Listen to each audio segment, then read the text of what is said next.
En mi antepenúltimo viaje a Bolivia durante 2013, tuve oportunidad de reunirme con los estudiosos más prestigiosos del país andino, quienes actualmente vienen llevando a cabo desde hace décadas la decodificación de Tiahuanacu.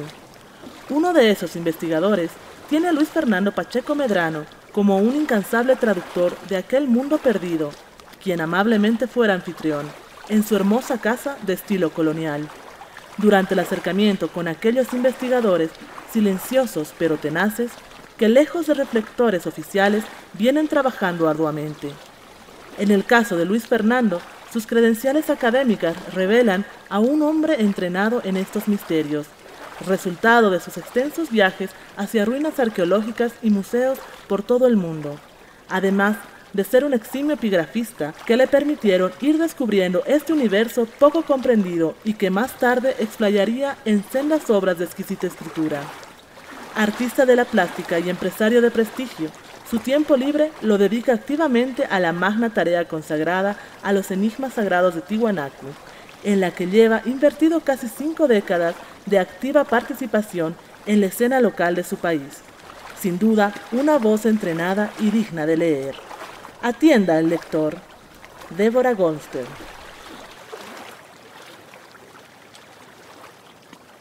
Luis Fernando realizó estudios de ingeniería en Nueva York, Londres y La Paz. Transcurrió varios años transitando por ciudades de América, Europa y Asia, visitando y explorando los principales museos y sitios arqueológicos. Participó de manera activa en el traslado de regreso de la Estela 10 a su sitio de origen Taipicala. Actualmente reside en La Paz, Bolivia, donde nació en 1952. Según Luis Fernando, no está claro a quién vemos o qué es lo que vemos en las ruinas de Tiwanaku. Tenemos que readaptar nuestro proceso psicológico para entender y desentrañar este lenguaje de comunicación preverbal que nos ofrece una perspectiva fantástica del mundo antiguo.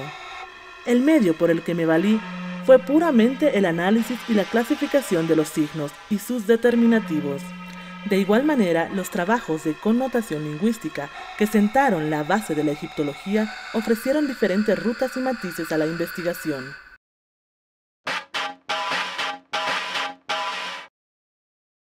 Los ecos que prevalecen sobre el origen de Taipicala, capital de Tiwanaku, anuncian que todo comenzó con Wirajocha, el misterioso ser acuático que advino a la región, emergiendo de las aguas con vestido de apariencia de pez, y cuyo nombre probablemente significa Señor del Agua, según la tradición recogida por el cronista Juan Betanzos en 1557.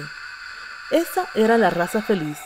Obtenía de la creación sus frutos en forma sencilla y pródiga. Esta raza se extinguió, quedando como recuerdos los espíritus vagos de Tiwanaku.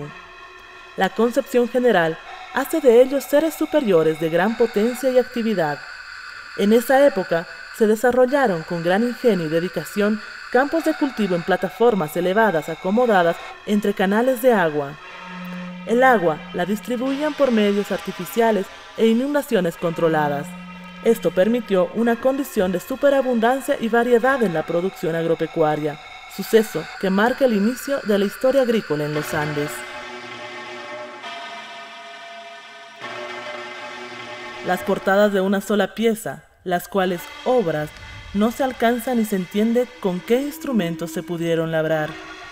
Los naturales dicen que no saben quién lo hizo, mas de que oyeron decir a sus pasados que solo en una noche renacieron, hechas todas aquellas maravillas, las cuales parecen que no se acabaron, sino que fueron los principios de lo que pensaban hacer los fundadores.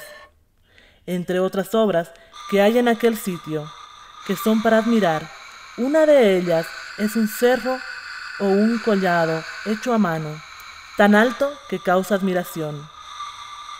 Lo fundaron sobre grandes cimientos de piedra, y no se sabe para qué fue hecho aquel edificio.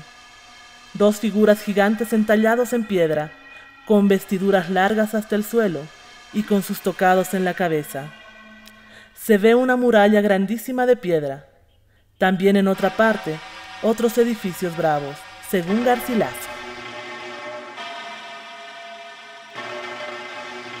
El intenso saqueo por más de 700 años desde la llegada de los collas y después los conquistadores terminó por demoler el sitio arqueológico.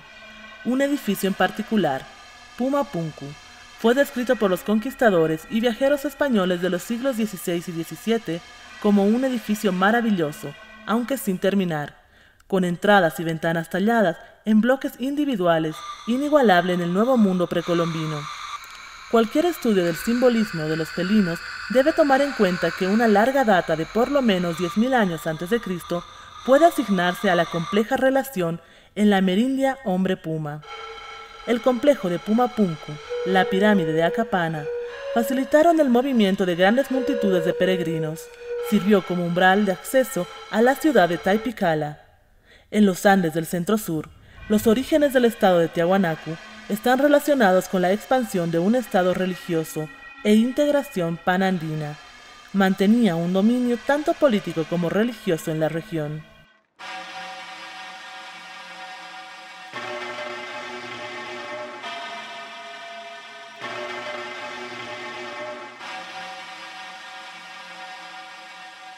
La iconografía incluye una deidad de rayos frontales con los brazos abiertos, en forma de alas extendidas, de un pájaro divino o un ser mitológico que nos protege y vigila desde la cima de la montaña.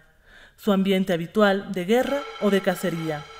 Está armado de un eficaz lanzador de flechas, el Atlatl, con el que castiga al enemigo. Por ello, podríamos considerar que la divinidad está cargada de rayos capaces de traer la lluvia y que, agitados como una égida, pueden desencadenar la tempestad y hacer que la lluvia se vuelva torrencial. La visión se extiende de poco a poco desde el uno a todo el universo.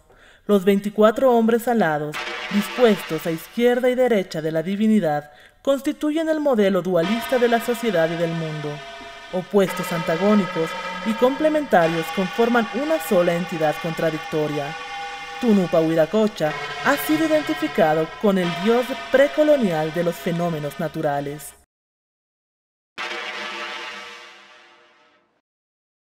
Tunupa Huiracocha es el señor dominador. Las fuentes históricas evidencian que Huiracocha no fue un dios creador como lo presentan los cronistas y misioneros de la colonia, sino la versión cusqueña de un héroe cultural de difusión panandina y configuración de un ciclo mítico de los Huiracocha. Han sido pocos los objetos arqueológicos rescatados que den testimonio del sistema de armas tihuanacota. La referencia más importante proviene de la Puerta del Sol. Los objetos representados son el atlal y dardos, un arma que los cazadores abandonaron hace 10.000 años, al ser reemplazada por el arco y la flecha. Como ornamento de realeza, un pectoral adornado con la figura de la serpiente alada, a manera de un navío estelar, que parece desplazarse hacia la eternidad. Representaciones de este tipo tenían una función ligada con la actividad filosófica y cosmológica en la antigua Tiwanaku, sirviendo como los móviles del origen de esta colectividad.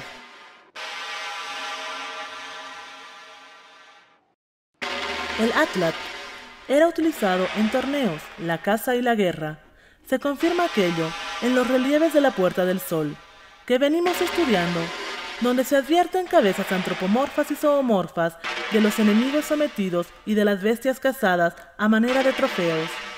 Huiracocha, el antiguo espuma de mar, está relacionado con el culto de la deidad del agua, la producción agrícola, la lluvia, el relámpago y el trueno, la Vía Láctea, Guaraguara Jauira, río de estrellas en Aymara.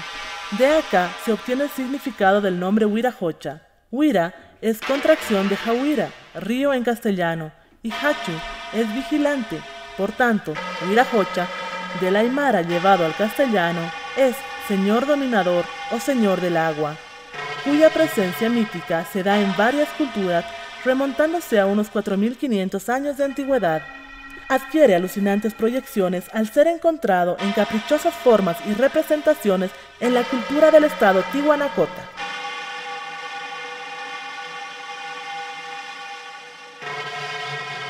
Observando los relieves de la Puerta del Sol y el personaje central sobre la montaña, rodeado de rayos, se tiene la impresión de un sol, dando lugar a la denominación de Puerta del Sol. En un lenguaje doble, el sol, El astro mayor sobre la montaña está puesto en representación de toda la especie y raza de reyes. Es por anatomasia el Padre Cielo o también Padre Mayor. Asciende por un lado a la montaña, transita para luego descender por el otro lado. Su significación ideográfica es por tanto bípedo, desplazarse, elevación, unión cielo-tierra, ascender, descender, penetrar, copular, matrimonio. La esencia dual y ambivalente del cuerpo cósmico. Significado que cuando ocupa cierta posición sobre la montaña es causa que coincide con el envío de agua, lluvia y fertilidad.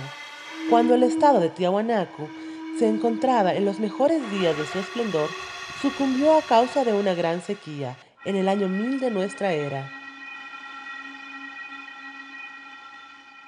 Guerra y triunfo son los temas principales de este legado, que muestra una de las representaciones más notables de una escena funeraria y de guerra, descubiertas hasta la fecha en la lejana Taipicala.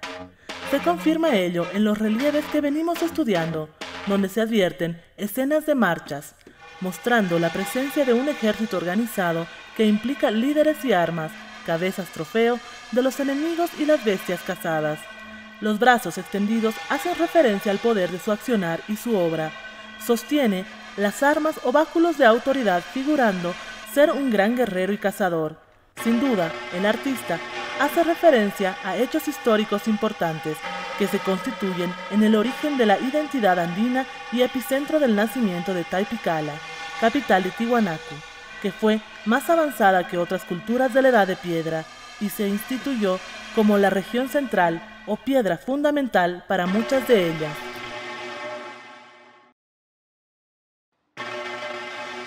El pectoral del Padre Cielo, decorado con la serpiente alada, representa a un ser intermediario entre lo terrenal y lo cósmico. Las almas que la diosa transporta penden del cielo como un collar de la eternidad, ilustrando su papel como símbolo de resurrección y nueva vida. A la vez, el conjunto de figuras es un arreglo de 5 estrellas, 4 estrellas alrededor, dispuestas alrededor de una estrella central, a manera de un ombligo. De este ideograma sale el nombre de Taipicala, que en castellano significa piedra del centro o también la piedra fundamental, antigua y genuina denominación rescatada por el cronista Cobo en el siglo XVII, metafóricamente capital del universo. Lo pensaba así, por razones cósmico-religiosas. Tunupa Huiracocha les enseña cómo organizarse y hacer viviendas de barro y cómo usar armas primitivas para pescar y cazar. Les instituye en la siembra del maíz y otras especies, en la ganadería, piscicultura, geometría. Los monolitos de Tiahuanaco representan a hombres de extraordinaria estatura y de origen desconocido, cuya memoria se conserva en la tradición popular, ligándolo a las construcciones cíclopeas del antiguo estado Tihuanacota, centro tradicional y espiritual de la familia andina. Están tallados en un solo bloque de piedra, con rasgos antropomórficos abreviados del rostro y los brazos, que parecen pegados al torso y sostienen los símbolos del poder político y religioso, como ser, la vara, el queru. La política y la religión estaban unidos en Taipicala, capital de Tiwanaku. En el mundo del subconsciente, la copa es un clásico símbolo freudiano de la sexualidad femenina. Representa la matriz, el útero, el dar la vida. En la psicología de Jung, el grial, el cáliz, mantiene el simbolismo femenino del que recibe, pero también da. Jung relacionó la búsqueda del grial con la integridad interna que los hombres han estado buscando siempre.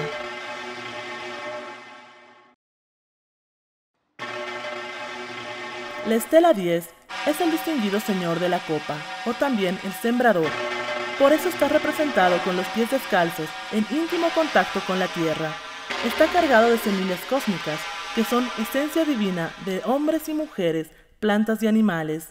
Expresa el papel de medium entre lo cósmico y atmosférico para la protección de sus campos y preservación de la especie. Una mirada atenta y vigilante, que imita a los de Tiahuanaco, admira a las estrellas y las persigue. Todo el cuerpo está adornado con los motivos de la Puerta del Sol. En la parte central del diseño desplegado, vemos a la figura del Padre Viento, con los brazos en alto, y que, en conjunto con su suntuosa comitiva, es la representación de un árbol simbólico, bifurcado, abundante en frutos y eje cósmico del universo. El crecimiento bifurcado, las ramas que se extienden, sugieren evolución, diversidad y familia.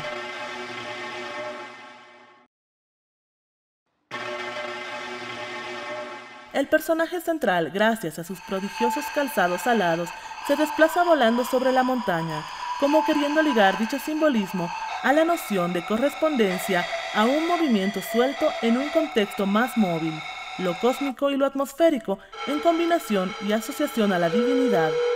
De ahí el nombre, el indiscutible impulso alado, el antiguo Padre Viento, que va cargado de semillas que, en un sentido metafórico, expresa estar sembrando la tierra, el que circula como una pluma de fecundidad sobre lo creado, el que va y viene.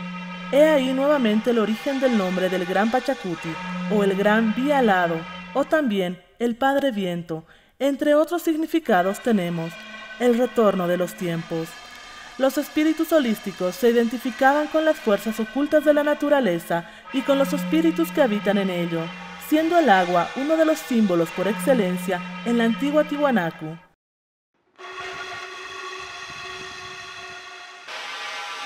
Las imágenes de carácter folclórico que todavía se conservan y que han llegado a nosotros le consignan el imponente carácter de quien estuvo a cargo de la planificación especial de la urbe de Taipicala, la piedra fundamental. Tataque Pachacútec, el Gran Pachacuti, está tallado en un solo bloque de piedra, mide 7 metros con 30 centímetros de alto total y tiene un peso de 20 toneladas. Se hallaba empotrada en el piso del templete hundido con vista al sur. La mano derecha extendida nos deja ver el cetro florido, símbolo de la vida. En la mano izquierda, un vaso copioso de frutos del agua que abundan mucho en Tiwanaku.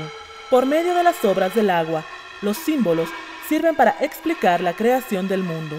Es la mayor pieza antropomorfa conocida hasta la fecha, la que fue llevada a La Paz y después fue restituida en Tiwanaku.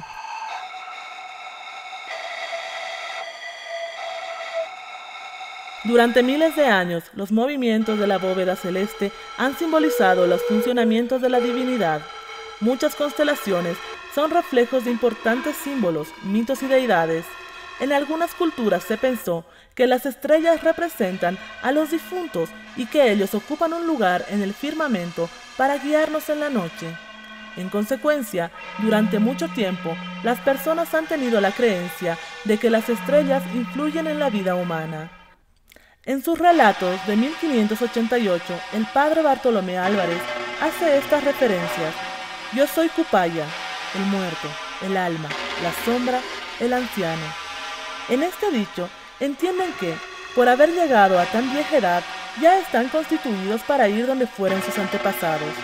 La diablada o baile de los Cupaya, tradicional del carnaval aymara, se la puede ver como una danza de almas buenas y malas que están a punto de retornar a su lugar de origen.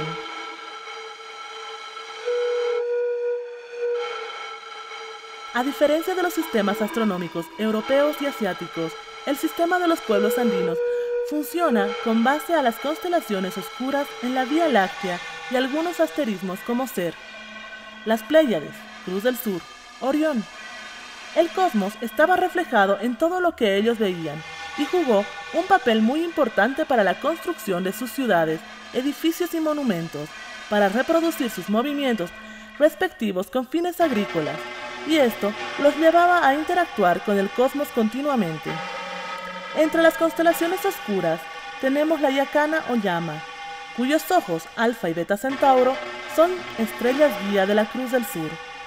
Asimismo, el atardecer y en dirección suroeste, se puede ver el vuelo del Emu, Perdiz o Yutu en quechua, como una de las constelaciones oscuras dentro de la Vía Láctea, ubicada debajo de la Cruz del Sur. Indica la temporada de puesta de huevos y crianza de aves.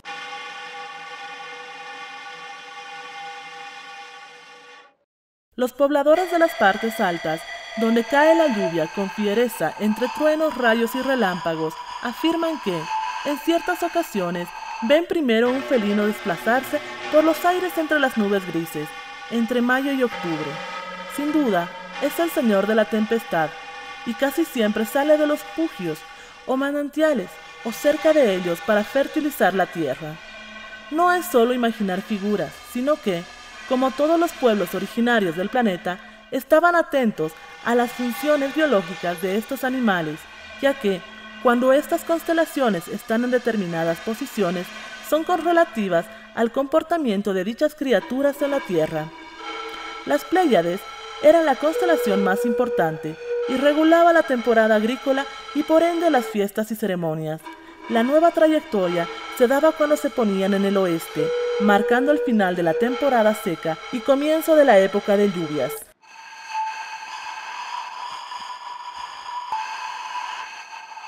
El mundo andino es animista. El agua, la tierra, el viento, la luna, el sol, las montañas, todo era parte de la vida, unos dentro de otros. Tenían un dios formado de estrellas, que permanecía en el cielo con una onda y una porra. Dependiendo de él, la lluvia, el granizo, los truenos y rayos, y todos los fenómenos atmosféricos de un cielo nubloso, en beneficio del hombre y su actividad agrícola. El hombre y la naturaleza estaban unidos, en una realidad dual y espontánea, de vida y de muerte. Los símbolos, como aparecen esculpidos en la piedra de la Puerta del Sol, parecen indicarnos que cuando el firmamento, el Tunupa, alcanzado su cenit sobre la montaña del Uno, se produce una alineación directa de la pirámide escalonada con las Pléyades, principal marcador del calendario agrícola. Personificaban la clave para la procreación y por ende para el resguardo de la familia.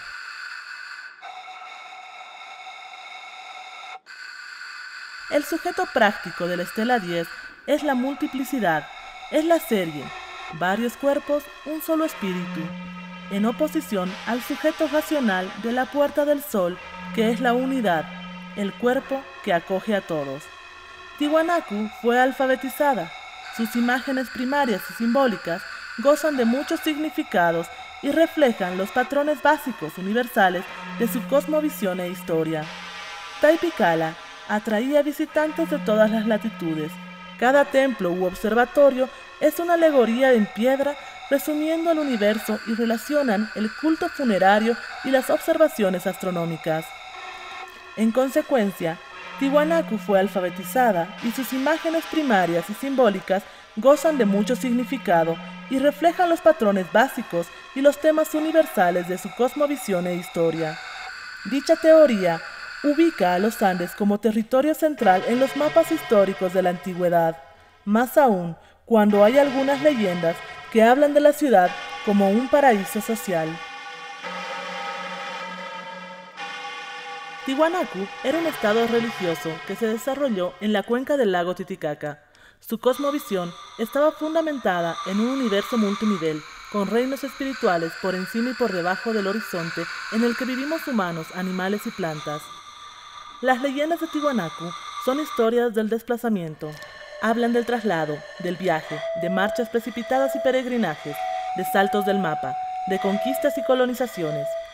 Por tal motivo, es considerada una cultura migrante excéntrica.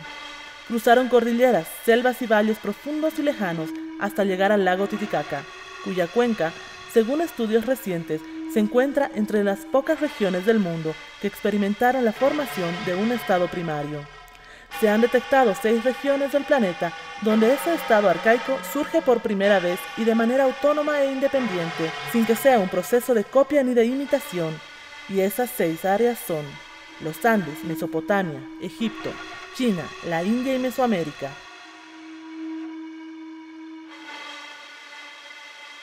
En efecto, de la apariencia general, la imagen del Tunupa Huiracocha, el padre de la raza, y su comitiva de 24 personajes desdoblados como una imagen de espejo, a la izquierda y derecha del que está sobre la montaña, parecen formar un solo cuerpo con él y remontarse hacia el infinito. Es una expresión que se puede entender como una manifestación de la identidad y la ramificación divina del principio del ser. Carl Jung creía que cada uno de nosotros lleva consigo tanto cualidades masculinas como femeninas, opuestas y complementarias, las cuales conjuntamente abarcan la totalidad de lo que somos. Los relieves de la Puerta del Sol son un trasunto de dicha concepción psicológica. Aquí se habla de fuerzas primigenias que en la Biblia serían Adán y Eva, y en el taoísmo filosófico chino serían el yin y el yang. Se da este ejemplo para mostrar cómo podemos lograr el sentido ideal del ideograma.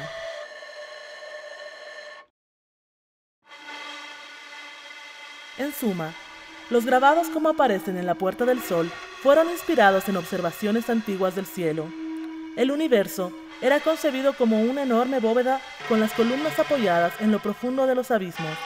De ella pendían los astros. Dotada de ventanas, dejaba caer las aguas superiores, dando lugar a la lluvia. Esta concepción refleja el autor y de ella se sirve como medio de expresión. Es así que bajo la estructura de simetría del dibujo tihuanacota se esconden valores imperecederos, sobre todo si se tiene en cuenta su aspecto prefigurativo y simbólico, relacionando conceptos históricos, filosóficos y mitológicos universales.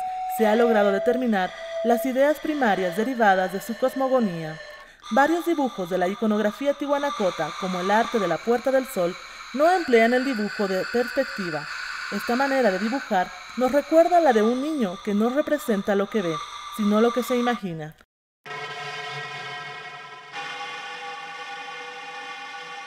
Max Uhle ostenta el título de padre de la arqueología andina, por su importante e inmenso aporte al desarrollo arqueológico en Perú, Chile y Argentina. Investigador alemán, azorado tras ver cómo las ruinas servían de blanco a los militares, propuso el traslado de los restos de la cultura taipicala a la capital alemana de Berlín. Efectuó detallados cálculos de transporte en una de las 10 libretas de apuntes que dejó sobre su estancia de 2 años y casi 3 meses en el país. Varios investigadores y arqueólogos de la época, como el boliviano Max Portugal, justificaron el traslado de estelas tihuanacotas a la ciudad de La Paz para protegerla de los actos vandálicos de turistas y campesinos que con cincel en mano quitaban fragmentos como reliquias de los santos. Portugal, 1932, Tamayo, 1933, Loza, 2008. Por tal motivo, la estela 10 fue trasladada a La Paz en julio de 1933.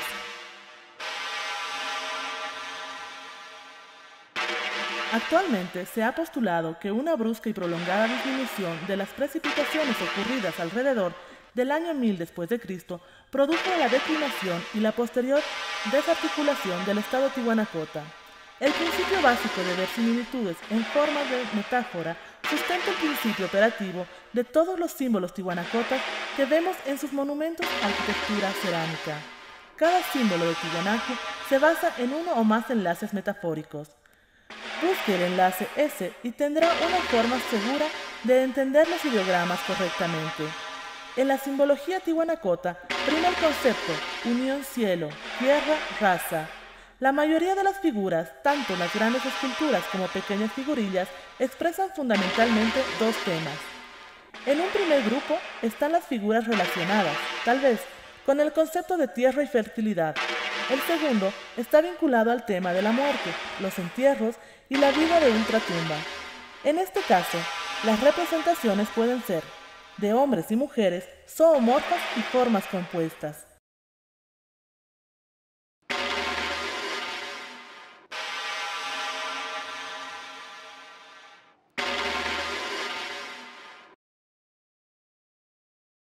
Las expediciones de Tunupa-Huiracocha es una historia heroica en tiempos de convivencia universal entre los hombres de las diferentes regiones por donde soplaban los vientos de aquella época. El impulso espiritual, moral, la eminente fuerza alada, el antiguo padre viento, el gran Pachacuti, llevado al español, que dio inicio a épocas de descubrimiento y mundologías, alzó el vuelo de ímpetus muy terrenales. Se lograba perdurar solamente por obra del comercio y la colonización.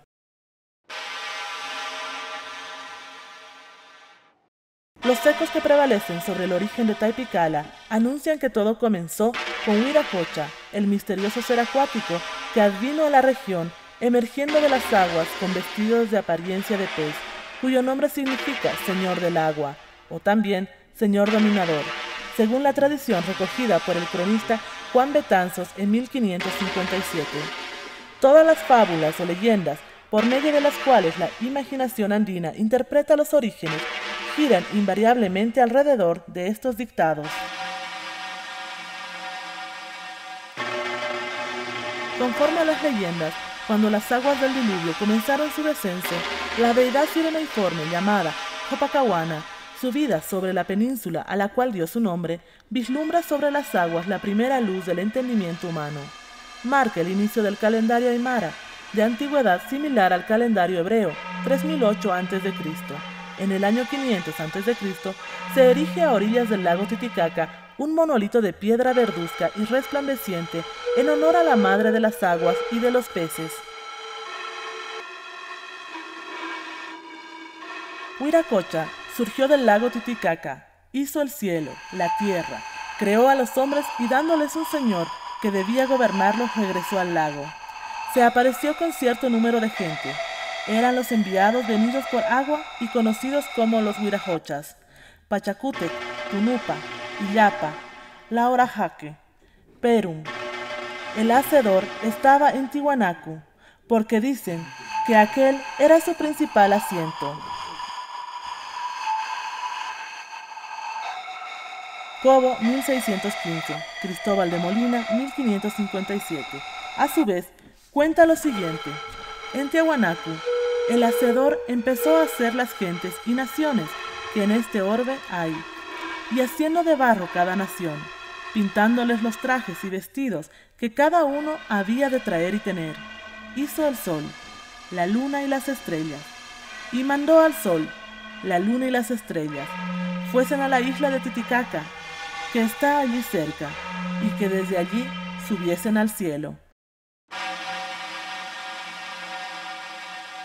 Sus fieles no lo conocieron bien y prometió, antes de irse a lugares desconocidos, regresar vía marítima, no sin antes dejar el control de la ciudad a su comitiva. En la actualidad, la expresión de "ya vienen los huiracochas" es referencial a la llegada del patrón de los campos, los señores dominadores, y hace referencia a la idea abstracta del advenimiento y como cuentan las leyendas incas del retorno de los tiempos. El credo ideológico de carácter folclórico de las razas posteriores a Tiahuanacu, referente a su ser, reza que existió una humanidad anterior con la cual se disgustó el Creador y los transformó en los monolitos que hay en Tiwanaku. Esta tradición recoge reminiscencias fantásticas de las grandes catástrofes del planeta y marca el inicio de la segunda raza de los primeros tiempos de la vida del mundo andino, después de Tiwanaku.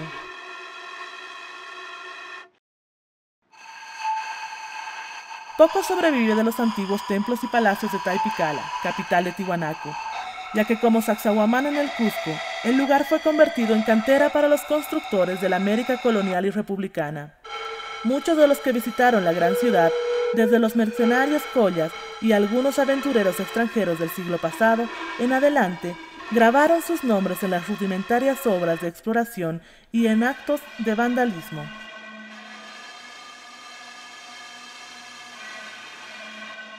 El hallazgo más interesante de este trabajo es sin duda la proximidad estilística con remotas culturas, muy lejanas en el tiempo y el espacio.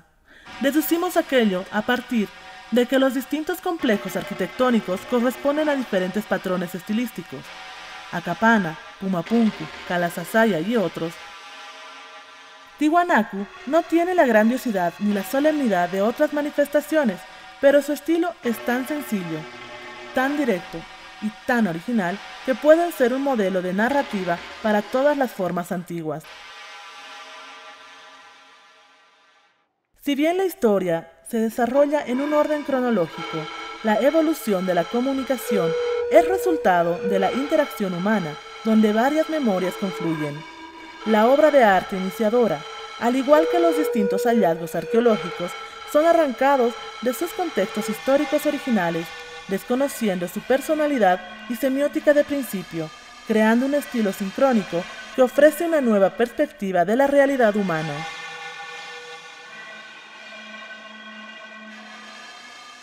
El Palacio Piramidal de Pumapunku, la Puerta de la Luna en Aymara, la Pirámide de Acapana, albergan un número de recintos, terrazas, patios que permitían observaciones del cielo. y disfrutar de los espectáculos lunares y astrales, acompañados de celebraciones y rituales sagrados, de petición de lluvia y de agua para la tierra. Fueron estos sitios sagrados y referenciales para las culturas y poblaciones antiguas de América, lo que le permitió a Tiwanaku fortalecer su carácter multiétnico.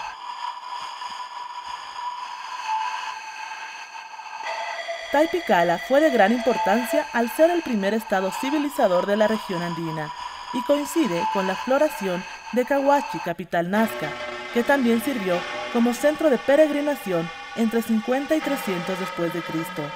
Mientras al norte, desde Cusco hasta Cajamarca, se desarrollaba el estado militar de Huari, 600 a.C., 1000 después de Cristo. Tiahuanaco y Huari conformaron un estado político religioso más longevo del mundo andino y sometieron a las familias más débiles de la región. Durante 1000 años, esta cultura elaboró un sistema de escritura gráfica sobre la cual no se conocen antecedentes previos, lo que incrementa aún más el misterio de su origen. Las inscripciones inspiraron admiración y fueron el principio del conocimiento y posteriormente los fundamentos de la religión y del sistema de comunicación preverbal. Las formas y significaciones eran transmitidas a la población en los objetos que creaban y que les permitían almacenar dicha escritura sagrada. Recordando la metodología aplicada en la traducción de los jeroglíficos egipcios, fue posible encontrar el significado de este lenguaje gráfico, desde sus procesos más elementales hasta las muchas posibilidades que nunca antes habíamos imaginado. La cosmoforia es la idea motora e integradora del sitio de Tiahuanaco. Expresa la tendencia natural a creer en la continuidad de nuestra propia existencia, aquí y en el más allá. Ofrece un nuevo telón de fondo para comprender la inquietante realidad andina. La clasificación de las inscripciones y determinativos fue estrictamente gráfica y de acuerdo a la categoría a la que pertenecen en el ámbito de las ciencias naturales. Tunupa Huiracocha transmite sus conocimientos de lo estrellado en su vestimenta, cual evidencia de que el arte y temperamento de nuestro personaje curiosamente fueron influenciados por el aspecto del cielo. Todo indica que el vestido del semidios no es simplemente una prenda de vestir, sino también una parte integral del simbolismo.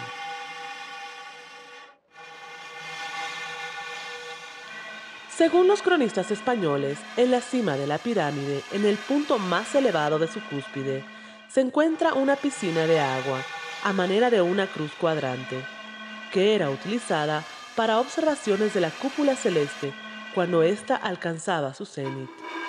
Nuestros antepasados, en el afán por observar mejor los signos astrales, idearon un sistema de espejos de agua que permitía bajar las estrellas y sobre estos se reflejaba, por las noches, el mapa astronómico. La pirámide de Acapana, que según Poznansky, el nombre viene del aymara Acac-Hawana, en este lugar se observa Oaxaca Apana, lugar donde la gente aparece. Por consiguiente, Acapahana es observatorio, panteón o ambos. La observación del cielo y su mecánica celeste eran de suma importancia, ya que las estrellas y las constelaciones también estaban asociadas con los mercados, las actividades comerciales y de crianza y procreación de especies animales para todas las civilizaciones mesoamericanas. Las leyendas dan cuenta de un héroe navegante y civilizador con la apariencia de un ser, mitad hombre, mitad pez, acompañado de 2 sirenas, que se apareció en el lago Titicaca. Hizo su asiento principal en Tiwanaku y navegó por el río Desaguadero hasta el lago Popo, poblándolo de peces. Regresó a su lugar de origen, no sin antes prometer que regresaría. Investigaciones recientes en Taypicala dan cuenta de numerosas y grandiosas estructuras arquitectónicas que aún permanecen enterradas, pero hasta la fecha no se tienen evidencias de puerto alguno o actividad marítima, como afirmaba el connotado investigador Arturo Poznansky en 1945. Cuando su cultura se había impuesto en todo el territorio de Bolivia y del Perú, como lo comprueban las ruinas existentes, semejantes en estilo, situadas en Chavín, provincia de Huari, Huánuco, el Viejo, departamento de Huánuco, Machu Picchu, Cusco, Urubamba, Quelap, departamento de Amazonas, sucumbió a un desastre natural. Mirando al cielo, en las noches estrelladas, los tihuanacotas encontraban signos que daban cuenta de que el ciclo vital se mantenía en pie. El tránsito de Venus, conjuntamente la constelación oscura de Amaru, indicaba la llegada del Padre Cielo y el inicio de la estación agrícola. Este conocimiento ha convertido a Tiwanaku en un paraje de leyendas, de felinos y cóndores venerables, de hombres pájaro y de templos solares, mediadores entre el cielo y la tierra.